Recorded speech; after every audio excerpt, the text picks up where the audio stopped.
Hey everyone, welcome to the Walk to Wealth podcast. If you're tuning in on YouTube or any of the podcast directories, make sure to leave us a follow so we can keep on bringing amazing guests like the one I have on today. Without further ado, let's get right into it. Hailey, for anyone that may not know you, tell us your elevator pitch. Who are you and what do you do? Yeah, thank you for having me. I am a marketing and sales coach for online service providers and a lot of coaches in particular. And I help them book more clients consistently without needing to post all the time and without needing a big audience to get started. I also do a service called LinkedIn lead generation, which helps business owners or B2B people be able to get more opportunities, speaking opportunities, discovery calls with potential clients, things like that. Amazing. And so, Hailey, I wanted to, though, before we get into today's conversation, really, let's dive into a little bit about your walk to wealth, right? Let's take it back to your childhood. What was money like growing up in your household? What was the idea of like entrepreneurship? And like, what were some of the thoughts that were kind of put into you on earlier on in your upbringing? Yeah. So I have a father who's very like, money doesn't grow on trees and it's not easy. You got to work really, really hard. But I grew up with very successful minded parents, meaning they were high achievers. They did have a work ethic. And they still do.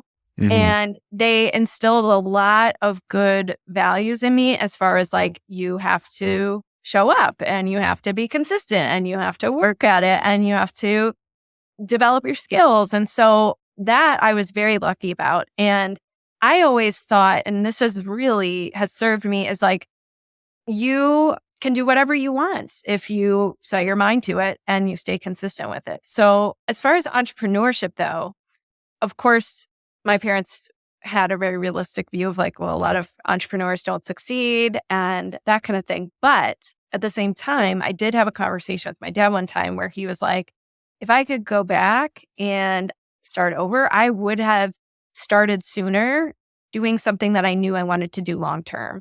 And if you have the option and you don't have a ton of responsibilities as a young person to like go out there and try things, he's like, I would go out there and try things. And so I went to school for entrepreneurship, got my bachelor's in that. And then I started to work in the startup world in business development and marketing. And I loved it. And I thought it was my dream job. And I was working really hard. And I put my own business on the back burner. I did have my own business at the time. And I kind of just was like, I got to focus on the startup job. And then, of course, I learned that I regretted that because in 2017, when the startups I worked for had to let everybody go, they were having some delays and some challenges. And so I realized like, wow, I have to start over kind of from scratch. And that was my regret of like letting that kind of my business go on the back burner. And so I started over.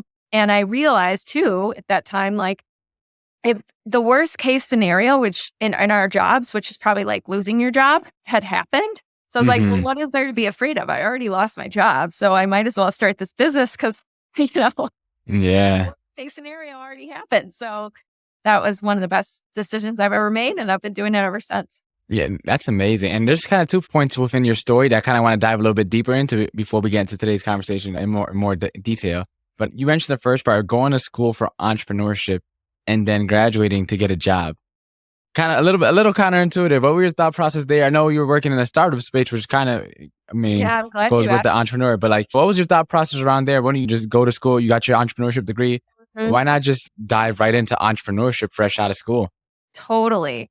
Well, what happened for me was I told myself I wasn't ready. I wasn't ready. I needed more experience. I needed to work in the field. And I think I didn't have enough confidence in myself of how to manage myself, how to plan what I'm supposed to be doing, that kind of thing. And so I was like, yeah, I should just get a job, And I also think there was a level of comparing like, oh my gosh, everybody else is doing so well. They're starting their careers and they're going to get ahead if I don't get a head start in my career. Like, so I kind of had this whole thought process like, oh, I should quote unquote get ready. And what I realized is you're of course never going to be ready. So if the thing you want to do ultimately is be an entrepreneur, like you better get started now because it's a journey. Yeah. And you're not going to, certain jobs or certain internships and things like that can definitely give you experience, give you opportunities. But now we live in a world too, where as John, like you can listen to this podcast or you can listen to podcasts or you can go to YouTube or whatever and learn whatever it is you're trying to learn without needing to quote unquote, like get a job doing that first. Yeah, no, amazing. Like for me, I was telling literally during the Christmas break, I was talking to one of my friend's brothers about like entrepreneurship. And he's, I think, a couple years older than me. And he wants to do fashion, but he has a job right now. But like he really wants to start like his clothing line and things and get into it. And I was telling him like, you might as well just start your podcast, tell people you have a show, reach out to top people that are in the fashion industry to hop on your show, and then get free pretty much one-on-one coaching. Release the episodes, and then you don't have to start. If you want to continue the podcast from there, keep on going. But like, if not, just upload it to YouTube, send in the links to it, send in the raw files so they can use the video as well. And then after, you could just scrap up the show and you just got free one-on-one coaching essentially. And you can just get right into it. I wanted to touch on too, you made a good point in there about confidence that we'll circle back to a little bit because I love what you mentioned. But then the second really interesting part of your journey that kind of sparked my curiosity is, what was it like losing your job at the startup, right? What was that like? What were you feeling right there? Your dad had told you earlier on in your life that most entrepreneurs fail. And you got this degree in marketing, in entrepreneurship. You felt like as if you weren't ready a little bit. What was that like with your parents, your friends around you? What were they saying? What was your internal dialogue as well when you had to make that decision of, do I go and work for another person again? Or do I finally put my degree to use and, start your coaching business, which you started? Yeah. Well, it was hard because I had just kind of been told a little bit like, oh, you're probably going to get a promotion. So I was in a whole different mindset. So really, I felt like, oh man, like this is something outside of my control. And I didn't like that. And I like to be able to control my destiny. And part of entrepreneurship is you get to decide who you want to be today, what you want to do, where you want the direction of your business to be going. And obviously you can't control some parts of it, but like that was to me something I really wanted. So I knew that I wanted to go in that direction and have that unlimited potential for growth. And the other thing though, obviously I didn't realize at the time that was one of the best things that ever happened to me. But at the time I was like crying. I was listening to like School of Greatness podcasts by Lewis Howes to try to uplift myself. It was really a little bit unstable or like a little bit of a mess. And I think the other thing that helped me was bridging. So I didn't just be like, oh yeah, okay, now I'm going to start my business and just be fully successful. Like I did have some side jobs. I did work as a freelancer for a couple companies. Like I did have a little path kind of where it wasn't just like all or nothing type of thing. And I think sometimes for people who want to come at their business from a stable place and not like, oh my God, I need this to work right now and I need to be making money right this second because if I don't, I'm not going to be able to pay my regular bill. Like, I think that's okay to have a side job or to like look for, okay, what can I do to kind of accompany my business as I'm growing it? And then I stopped doing those things. But at that point, it wasn't even a surprise to me because I had built up the confidence and the skills and the success to be like, okay, this is legit. This is growing. If I just put more time into it, I know it's going to do well. And so but I will say, if I would have had a full-time job, I don't think I would have been able to get my business to the point where it was. And I also don't think I would have had the incentive to get it to where it was. So I think I see a lot of people being really comfortable and letting that delay their business progress because they're like, oh, it's fine. Like I have a full-time job and blah, blah, blah. And I think it is hard. You do have to put time into it. So part-time or like project-based work can be a nice accompaniment to your business. But I totally went off on a tangent. I just wanted to share, like, that's what was going through my head. And that kind of was my process. So, yeah. No, I think that's actually a great segue to kind of start today's conversation. You mentioned twice now confidence and the importance of that. What was that like? How did you gain the confidence to start in entrepreneurship? A lot of us, we have a lot of these skills. We have things that people come to us that we may not consider expertise, but actually in all reality is, because a lot of times, as you probably already know, we tend not to value our skills and our traits as much as someone else would because we are so natural at it, whether that's social media, whether that's, maybe public speaking, whether that's, and a lot of these things is like, we see it as just like kind of regular to us. A lot of people is like, hey, I actually need a ton of help with that person, but we don't see that we're credible enough. How did you gain that confidence to start off, especially because we're both still very early on in terms of our life? A lot of the times with entrepreneurship is most people coming in, it's like a second or third thing when they're making a career change. How were you able to break into the entrepreneurship space as a young entrepreneur? Yeah.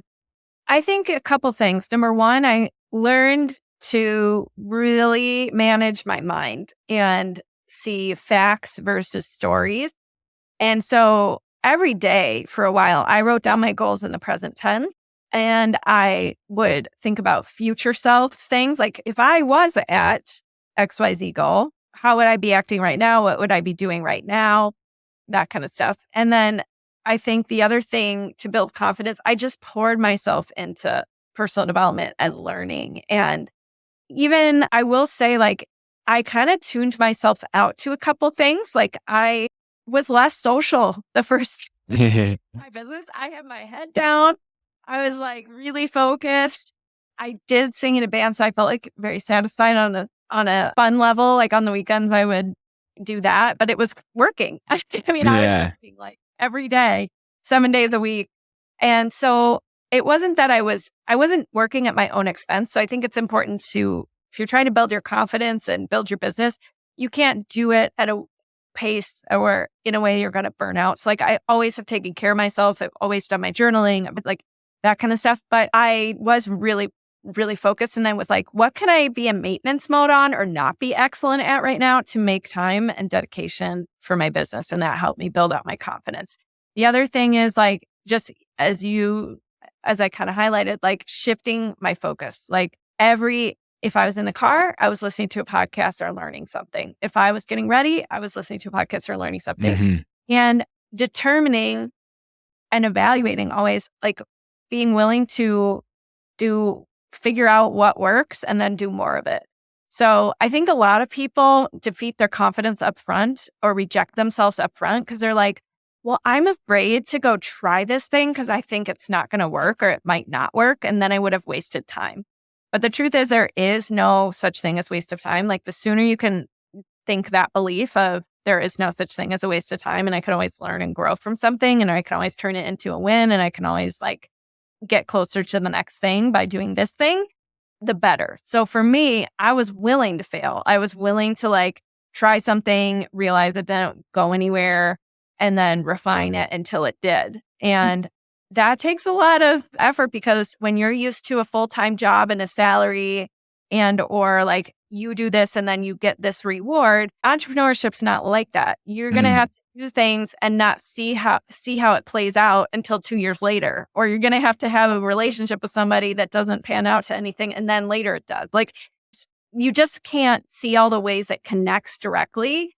And so you have to be willing to like know that all the seeds you're planting, all the value you're outputting, all the steps you're taking, they do add up and you do have to pay attention to like, okay, what's working, what's not, how can I refine until it works?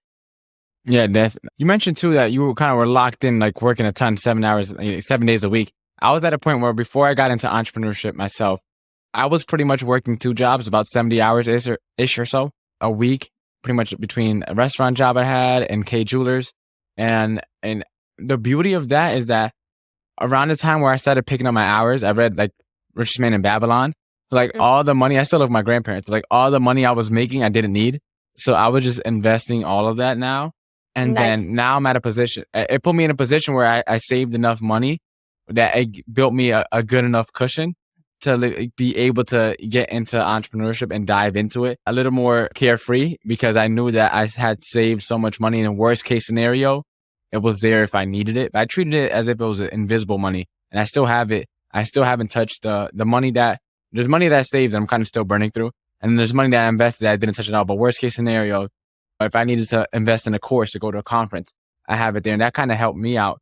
And I wanted to ask you too, when you were kind of making the transition into the entrepreneurship world, one thing I did when I was in college is I always asked the alumni because we would always have alumni events where they would bring in from the School of Business.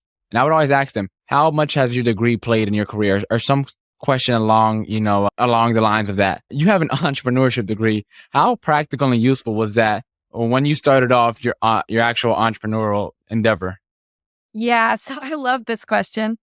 I would say a couple things. Number one, nothing can beat books, YouTube, podcasts these days. I got to say, like, I have learned so much from my mentors in podcasts and stuff like that. So that's the first thing. But second thing is, I did apply a lot of the things I learned in college to my own business. So I'm one of the few people I feel like who uses their college degree. Because I'll give you an example.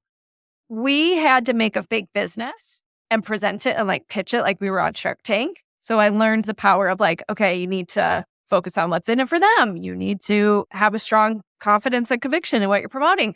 So that's one thing. One day, our professor gave us $20 and said, it's a contest. You guys are on teams. And whoever turns this $20 into the most money over the next, I think it was like 48 hours, wins the contest. So everybody had to go out and make a business with only $20 to invest. And so we did like a mason jar coffee stop at the school because mason jars were cool and iced coffee was cool. Like, okay, we're going to sell this.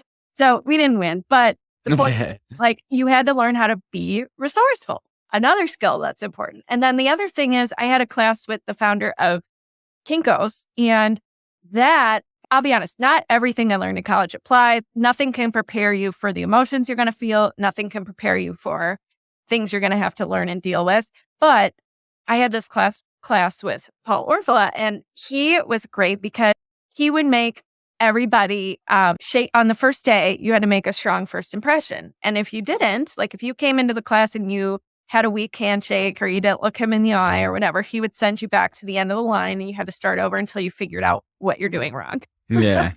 And he would also put you on the spot about current events and things like that. And so you learn to like think fast on your feet. And like, it was just, and it was a real life entrepreneur teaching, just like you'd learn like on a podcast or in a course or whatever you take with a successful entrepreneur. So and then we had guest speakers who were great too. So I think that I really enjoyed my college experience. Of course, there are things that you would have not learned in school that you have to learn when you start a business. But there was a lot of it that I really did enjoy and did help. Yeah. So let's get into like how you were able to grow your business. I'm curious as to what did you use doing that? Because it was kind of your first business. And you found your way. You used to mention doing a couple side gigs and freelance stuff, and then at the band. How did you start scaling your business? A lot of time when we get into this entrepreneurship, we have this burning idea. Like, oh, this is going to be a good one. I got to start it. And a lot of the times we never started a business. So like we usually fail and we think the idea wasn't it, but in all reality, we just don't really know how to run the business. So what was it like figuring that out and navigating your way through starting your own business and then running it? And then I know you've been able to pick up some steam. So how were you able to start it off and then get that to start growing as well? Yeah. So a couple things. Number one, I had to learn to focus. So originally, there was a time in my business, not at the beginning, but kind of in the middle, where I was offering a lot of different services. I had a partner and I had my coaching, and we had a lot of done for you services. And I realized what is way better is to focus on less, but better, as they say, and really refining one main product. And then, however, either having a scaled back version of that or a higher version of that, and just focusing on one product all the way to 6 figures and beyond. So I did downsize to only 2 services: coaching, my main coaching program, and I do a private coaching as well, but that comes with that main program, and then LinkedIn lead gen, because those were the 2 services that I was the best at, that were the best, and that I could really see myself scaling and refining. So that's one thing. The other thing is the power of relationship building and learning kind of the process. So I think a lot of people go in not knowing the general stats about like conversion rate and opt-in rate and, how many people say yes and how many people say no. And I think it can be, when you actually know the stats, like you're in a much better place to be like, okay, I'm on the right track. And I think sometimes it was important for me to realize like, oh, okay, a 20% conversion rate on a high ticket product is actually really good. So I think that's part of it too, that you have to learn. And then the other thing is that when it comes to relationship building, I have something I call my 4 basics of client attraction. Yeah. And learning to get really good at those 4 phases and take them to whichever marketing platform I'm using has been key. So the 4 basics of client attraction, and I do have a training that goes into more detail about this at haileyrowe.com/training. The 4 basics of client attraction are connect, engage, pre-offer, and then the sales phase. Okay. So when it comes to connecting, that means you have to decide what's going to be like your 1 to 2 main places or sources of connecting with your ideal clients. And in the very beginning of my business, I had to start with my current network and warm leads and who can make an introduction and that kind of stuff. Mm-hmm. So I think it's important to pick an audience or a niche that you feel confident that you could find that has the purchasing power for what you want, or not what you want, but like has the purchasing power to, they want to buy what you have to offer, have a big enough pain point as to what you're selling, that kind of thing. So you got to like make your niche easy on you and also a niche you feel you can really serve. And then once you know that, you have to see like, okay, how can I find these people? And what's going to be like my 1 to 2 ways I'm going to focus on to connect with them? And then from there, you go to engage, which is how can you ask an intentional question that can allow you to know what this person's needing or wanting and be able to set you up to be able to make an offer to help. Okay. So an intentional, not just, I think a lot of people are posting and stuff thinking, I need to get a ton of followers. I need to get a ton of likes. I need to get a ton of engagement. Mm-hmm. And I think that it's more important to be like personally connecting and or in your posts and content, connecting on a level where you're intentional about what you're asking or saying or whatever. And so, for example, I would just ask people and my people who follow me, like, thank you for the follow. I would love to hear more about you. Are you looking to take on new clients? I might have some free resources if so. Because if that's their goal, I can help with that. And I do have resources to help with that. So that's an intentional question instead of just being like my posts and stuff, Mm-hmm. So that's another thing. And then pre-offer, what I mean by that is you got to give a value up front. You got to give a quick win up front. And so that's either your free training or your webinar or whatever your funnel is, quote unquote, where you're like giving free value that's good or like a low ticket item or something. But that's important. And then from there, you now have a place to go with the sales process. So it's for people who want more help, who want to go deeper, you now can be like, how did that go for you? Do you want more help? That kind of thing. And I think learning those stages was really important for me because then I could evaluate like what's working and not working in each stage and know no matter which marketing channel I pick, that's kind of the process I'm going to be going through. So how do I want to go through that? Yeah, I'm reaching a point in time right now where I kind of already reached it, but like I was trying to real estate and I also had started this SMMA and I also had this podcast dropping episodes weekly and I was doing so many things and I, for whatever reason, thought I can conquer the world and do everything and, and then some in all those 3 different areas at the same time and grow it. And I was like not seeing growth in anything. And I had to figure out like, hey, I need to focus on one of these things. And real estate was something that I kept getting distracted in. And then with the SMMA, it was like, I had one client where I did like content creation services for them. And I was doing it. And I was like, yeah, that's not really it either. And then, but throughout the entire time, I was still dropping weekly episodes of the podcast. So I'm just now starting to finally realize like, hey, what would it look like if I went all in on this? And like, so after the past like 3 weeks or so from us recording this, I just been doubling down and getting real intentional about where it is that I want to put my time and how could I better help the people that are listening. I want to ask you, too, you mentioned niches and the niches, the riches are in the niches, right? You mentioned how you could help people. And you also mentioned like your offer, right? When we are starting off in entrepreneurship, how do we develop that funnel? How do we develop that sales process to get people from point A to point B and the different levels of the funnel, both high and low ticket? For anyone that's kind of new to entrepreneurship and doesn't understand any of that, business jargon, I guess you could say, how could you break that down for someone that wants to start a business but doesn't really know what they're offered, what their high, low, mid-ticket offers are and stuff like that? Yeah. So there's a couple things here that you just need to know if you're starting a business. So one is just the different components of your business. So I love Alex Sharfin, who says I forgot what he names it, but he has a special name for it. But really, it's just like the 5 areas of business. And that is lead generation, lead nurturing, conversion, client delivery, and then client retention. So knowing that, you got to decide what's going to be your source of lead generation. How are you going to nurture those leads? When's the conversion process? And what do you say? What is the offer? Is that good? And can you deliver it well? And then how do you retain your clients or upsell or whatever? What's the client journey, quote unquote? So if you're not clear on your offer yet, you got to ask yourself, number one, what are the biggest pain points my ideal clients would pay to solve? And number two, what's the biggest dream outcomes they would pay to solve? And then from there, you got to decide, okay, how can I make it as easy as possible to get there, remove the friction to get there, make it good to get there, that kind of thing. And then once you have your offer, you got to be able to do the steps, as you said, leading up to it. So going back to those 4 basics of client attraction, you have to understand that's going to be, quote unquote, a funnel, meaning not everybody's going to make it to the sales phase and not everybody's going to say yes in the sales phase. So you want to work on those 2 steps, the engaging part, how can you get their attention and engage them and stand out? And the pre-offer part, how can you make a really good pre-offer that makes them more interested and makes more people raise their hand to be interested in your sales offer? So that's the part where people make email funnels or people make webinars or people have a free upfront offer and then or a trial and then they upsell you into the program.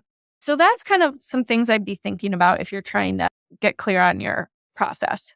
Yeah. And so tell us a little bit, how did you develop that process for coaching?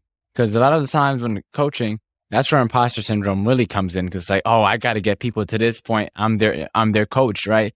And so how were you able to kind of develop that? Is that something that you kind of worked your way into as you kind of in your entrepreneurship journey? Or is that something that you started off coaching, like you jumped right into like the coaching industry? So I have been in the coaching industry since 2010. I got like my first certifications around that time. And I didn't know what I wanted to do with it yet. Like I didn't know how I wanted my skills to contribute to somebody. Like I didn't know what kind of results I wanted to help people with. And so I was able to figure that out by just talking to people who I'd love to work with. So I think for people who have imposter syndrome about like, okay, I want to be able to offer these results and I want to be able to promote, I can help you lose 10 pounds or whatever it is, but I don't feel confident doing that because I'm newer or I haven't had enough experience or whatever. There's a couple things to keep in mind. Number one, it's okay to have a test group or like charge less than you're planning on charging in the long run, or like create a practice program to run through yourself or with clients or something before you just jump straight to like what somebody who's been doing this for 10 years is now charging and doing and results they're creating. So I'm totally okay with that. My very first program was like I remember, so private coaching, I had a couple people in my network who I just made a really great offer to. And I was like, I'm going to be super dedicated. I'm going to be creating whatever documents you want. I'm going to be like on you. Like, it's just going to be like, I'm trying to create this program. And so I really want to do it with you and help you get to your goals. And I'll work with you until we get there and blah, blah, blah. So that was really good because it got me in the confidence, right? And the client results. And then I created my first group program. And my very first group program, I did a test group that was way cheaper than it is now. It was organized in Google folders. It was not anything fancy. It was me hearing what they wanted and needed and going and making it. Like, so that's important to build your confidence because it does get you that experience and you see like what you're capable of and blah, blah, blah. But there's going to be fear there. Like when I was first starting, you do feel like you're trying on a new outfit and it like feels weird and it's like not your style yet. And you're like, okay, how do I get this to feel normal? But the more you do it and the more you're willing to feel that weirdness in the beginning, the sooner you'll advance and feel like you got what it takes. Yeah. There's one quote that I'm going to butcher, but it's like, feel the fear and do it anyways, right? That's what courage is, right? It's not about being fearless. It's about knowing that the fear is there, acknowledging that it's there, and then moving forward despite the fear, because for the most part, there's only so much we can do. And trying to be fearless is just trying to ignore what's already there. It's like it's kind of if you're trying to hide it, whereas being courageous. It's like, you know what's there, you're acknowledging that's there, and you're moving forward. I kind of wanted to ask you, what was that like kind of getting your certification in coaching? I know a lot of people, that are in the personal fitness space and they have like the NCIS or something like that to get their training for like PT. But like in terms of like just coaching in general, what was that kind of like getting your coaching certificate? What was the process like? What are the things that you learned during that process that you use now to help develop your frameworks and help people? Yeah. So I've had a couple different coaching certification experiences, and I'm actually getting another one next year because I enjoy learning that stuff. And I think that it gave me more confidence as a coach because, part of now here's here's the secret. Literally those certification programs, they make you practice coaching with people. You have to get a certain amount of hours of practice coaching to be able to pass. So the whole point, like whether you get a certification or not, is practice coaching. Ask powerful questions, get feedback, see if you're good at this or not. Like that's the whole point, right? So it gives you a container to do that, and it gives you kind of the pressure to go practice, right? So that's a big part of it. The other thing is I learned a lot about how our brains work and how people are motivated or not motivated and how to break things down and how to time batch and time manage and how to ask better questions of yourself. So what a lot of people don't realize is like our brains are always focused on what's wrong and everything that's bad and all that kind of stuff. And our brains are wired to want to stay comfortable and survive and not necessarily like thrive and do self-actualization things. But if you could learn to hack that and you could learn to ask yourself powerful questions that are more positive answers compared to asking yourself, what's wrong with me? Why is this so hard? Nothing is ever working, that kind of stuff. And you can learn to separate and be very observant of your mind's stories versus actual facts. That's what coaching has taught me. So the key here is like, again, start one hack everybody can do, whether you get a coaching certification or not, but you could just start doing this today is anytime you ask yourself things like, how am I going to do this? Why is this so hard? Why does this take so long? Start catching yourself and flipping the question to how can I make this easier? Or what's possible? I wonder what would be possible if I tried it this way. Or who can I ask to create a simpler process for this? Or like just what's right with me, not what's wrong with me. Like that kind of stuff. How can I work with my natural strengths instead of against them? These are way more uplifting, solution-oriented questions compared to what most of us do, which is default to like, the bad questions that lead to bad answers and no solutions. Yeah. While I was going through some of your content too earlier, you mentioned it just now, going through with your strength, and it reminded me of something I seen. And it was like how Tony Robbins, and when he got started, he was super focused on helping certain people, smokers to be specific, helping them get transformed to get rid of the smoking. How did you find when you got into coaching that area that you wanted to coach in? How did you find your niche? How did you find that area where it's like you felt that you were an expert on, or you felt at least confident enough to get people point A to point B? Because a lot of times it's like you can get into coaching, but it's like, what exactly I'm going to coach? There's so many different things. It could be marketing, it could be this, it could be that. There's so many different avenues to go down. Love that question. Yeah. Well, first of all, I have a profitable niche messaging course at HaileyRowe.com. So of course I got to plug that. And it takes you through a whole process to figure out who you want to work with, what are your clients' dream outcomes, that kind of stuff. But part of it is getting over yourself and making a decision and lining up with it. Like a lot of people like to overcomplicate this and be like, well, I can help with this and I can help with this and I can help with this and I can help with this. And I'm like, great, just pick one. Yeah. Just decide. It's fine. Right. And that's not to say that you can't expand later. That's not to say you can't evolve it later, but you do need to pick one. And the other thing is you got to pick what is a match between what you most want to help with and teach and feel competent and confident teaching, but also as a match with what the market wants and would pay for and a problem they want to solve. So let's say, like I work with a lot of people who help with intuitive eating and helping with stop overeating and like get control of your habits and stuff like that, healthy habits for life.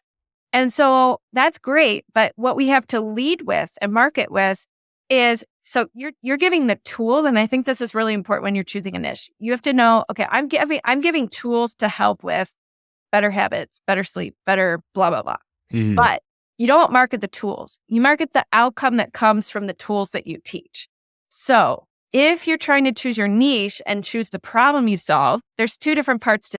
Part of it's like the niche of like, who are you going to serve? So Tony Robbins, when he first started with smokers, he's going to do hypnotherapy on them and NLP on them to help them stop smoking, right? Which is a very clear audience. It's a very clear solution. And that's where he started. Amazon started selling books to people who like to read books. Okay. So like notice, and then they were able to expand. So you got the people and then you got the problem you're solving. So I recommend what was easy for me. It was an easy choice because the startups that I had worked for had all been around health and wellness or personal development. So my starting niche was people who were wellness-based business owners and like personal development coaches. You know what I mean? So I started there because I was like, I know these people. I know what they're struggling with. And naturally, I noticed the people who were asking me questions or like being like, hey, like, how's that job going there? Like, what are you learning? Or stuff like that were those kinds of professionals. So if you have an indication already, like, oh my gosh, everybody who loves to reach out to me and ask me questions on social media and stuff are moms who are new moms and they just had a baby and blah, blah. Like, okay, well, that's a sign, right? So look around you and be like, who's in my network? Who naturally do I love talking to? Who has kind of indicated they need my help or want my help? And then what problems do I feel like I can solve for that niche? And you're going to start writing down tools you think you can help them with. But then I want you to ask, so what? Okay, you wrote down you can give them healthy habits.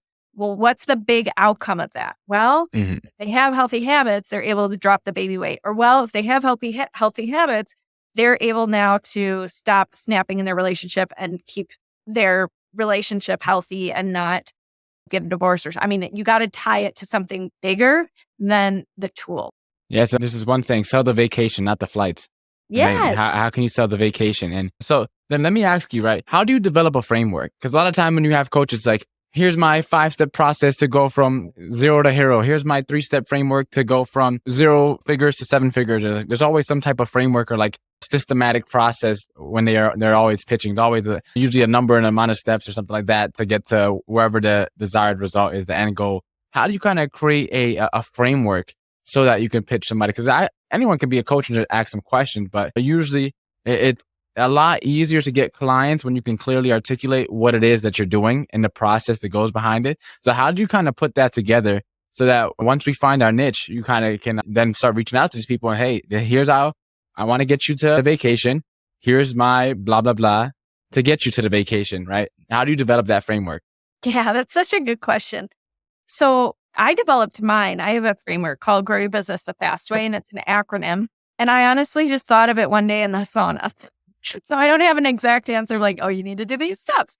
But meaning I don't have a framework for how do you develop a framework. But what I can tell you is write down the themes that you're going to coach on or help people with first. So that might be sleep, that might be health, that might be nutrition or whatever, if you're a health coach. Or if you're a different kind of service provider, you might help people with confidence in speaking and then getting speaking gigs and all that stuff. So write those themes down that you want to be known for. And then under each one, write down the key pain points, struggles, problems, goals that people have within those. And then from there, look at those, pick like the top ones, and then be like, is there, for each part of that, is there a process or is there an acronym or is there a decision-making filter or is there a couple questions I can ask or is there something I can distill this down to explain how to solve this? And part of it too is you can kind of make things fit within your framework once you kind of like decide what it is. So in other words, I realized, like, as I had told you before, like the parts of developing a business is you need leads, you need to nurture them, you need to convert them, you need to deliver to them, and you need to retain them. But a different way of saying that is my FAST acronym because it stands for followers, action, sales, time management, and transformation. So followers means like, okay, the leads part. We got to get that figured out. The action part is about how do you create content that drives them to take action. The sales part is how do you convert and do the sales process. Time management is how do you focus on the client generating activities and client delivery. And then transformation is the client transformation you want to provide for your clients, and then the transformation your mindset needs to get to all these business goals. So like that, it usually stems from like the recipe to lose weight or the recipe to do blah, blah, blah is you got to do this, this, and this. But the way you decide to explain that can be kind of unique, and you can kind of come up with your own layer of it, your own, like, I guess, roadmap. Yeah. Yeah. I've been wanting to ask you for a little bit now. I just kind of figuring out the best place to ask you. Right now that we kind of figured out how to get into coaching a little bit, how to find our niche, how to start developing our framework a little bit. How do we get over the limiting belief that I'm too young? Because a lot of times the people that tend to be our coaching clients, like for me, when I did like my social media classes, the majority of the people that were in those classes were all almost double or triple my age. And and for a lot of people that can be intimidating because a lot of these times, these people that you may be coaching are already they're professionals that are well established. There we go. That's the word I was looking for. They're already well established. But in the area you're looking to help, they need some help, and you can help them in there. But because they're well established in other areas, it's like, oh, they might be a little too successful for me or something like that. So like, how do you kind of get over what beliefs, what mindset shift that you have to make to get into coaching in an earlier age, especially when you're dealing with clients that may be high profile or maybe just older than you? Totally. Okay. So we only make this a problem in our head, right? Like, and we can't control what other people's thoughts or beliefs are. So there will be some people who believe I will only work with somebody older than me or whatever. I can tell you firsthand, pretty much all my clients are older than me. All of them. I started my first business when I was 16. So if you think about it, it's not that my years of experience are, I mean, I started young, right? Yeah. So most people don't know that though. They think, oh, you rolled out whatever. You seem young, right? But I'm an old soul. I started young. I've been doing this for a long time. And it doesn't tell the amount of time you've put into something just because your years are younger. Yeah. So that's one thing to remind yourself. Number two, don't make it a problem. So I never act like I'm too young. I never bring up, I mean, I'm 29. I'll just share. Like, it's never been an issue for me. I've never made it an issue. And therefore, the people who've come to me, it's never been an issue. I work with people who are like 40s, 50s, 60s even. And so the truth is their experience I've had in the results and the client testimonials and stuff that I've created with clients, that's what speaks most to people. So if you focus, you got to highlight, as a business owner, you can highlight what you want to highlight. And I want to highlight that I've helped these people do these things with my framework and process. My age is irrelevant.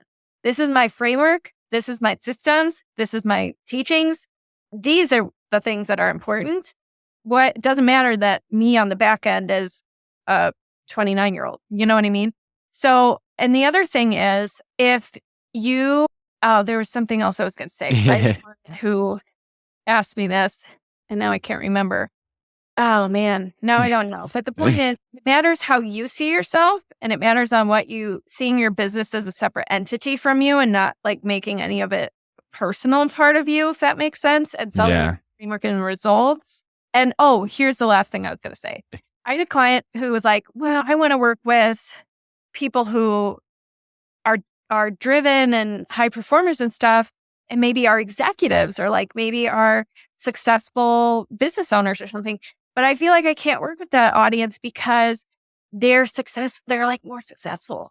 But the truth is they were more successful in a different area that person was, that my client was not teaching. So let me explain, like you might be an expert at helping people with their health. And there might be a very successful person who's really bad at health, like really struggles with their health, put their health on the back burner. They work really hard. They make a lot of money. They go out there and do their job. But on the health side, you are their expert. You know more than them in that area. You've mastered that area. You just haven't mastered whatever else, maybe your career or something yet. I don't know. But the point is, remember that if you're trying to coach or mentor someone in a specific area, you probably have more experience in that specific area, and you don't need to be at the same level as in other areas, if that makes sense. Yeah, no, that makes perfect sense. It's the idea of don't project our own insecurities onto our clients because they're coming to us for a particular reason.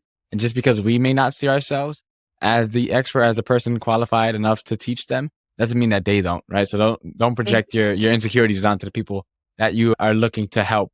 And Hailey, you dropped a lot of nuggets this entire episode. I definitely think that anyone, regardless of whatever age they are, could definitely take a lot away in terms of getting into coaching or just running a business and starting in the world of entrepreneurship. Where can we connect with you? Where can we find you at if we wanted to learn more about what you got going on? Maybe take some of the trainings that you have on your website, or maybe follow you on IG. Where can we find you at? Yeah. So I have a podcast called Health Coach Nation, and that's for coaches who want to learn how to grow their business. I have a Facebook community called Health Coach Nation. I have HaileyRowe.com. And then I'm on Instagram at Hailey_Rowe, HAILEY_ROWE. And for anybody who listened, would love to hear from you on Instagram. Just feel free to drop a nugget you learned or whatever. But one thing that I have for your audience as well is my free training on how to get more clients without posting more or needing a big audience. And that's at HaileyRowe.com/training. Amazing. And now time for the final questions to wrap things up here on the podcast. Question number 1 is, what is the most impactful lesson that you've learned? Oh, in life. Wow. Oof. Yeah, some heavy hitters to wrap up. We have some heavy hitters coming. Okay. Most important. I would say have an internal locus of control in life. That's like the key to happiness in my opinion.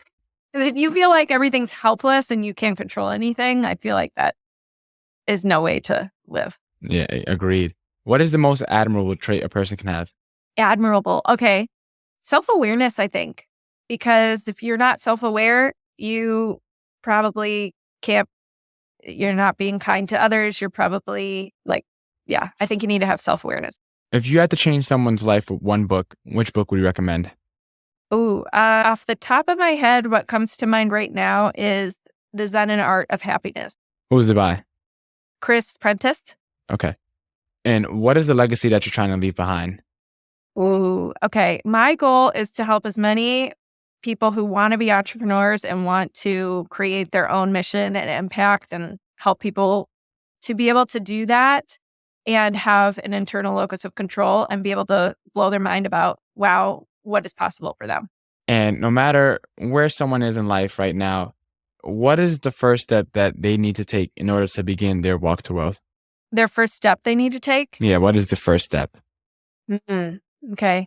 I think it would be to establish where you are, establish where you want to go, and ask yourself what's the first logical step. Amazing. Well, Hailey, it was a pleasure having you on. It was a pleasure getting to tap into your wisdom, your expertise. And I definitely learned a couple of things. And as I'm in the process right now of trying to build up my more bottom parts of my funnel right now, because as I said, it took me a while to realize that podcasting is really what I want to do.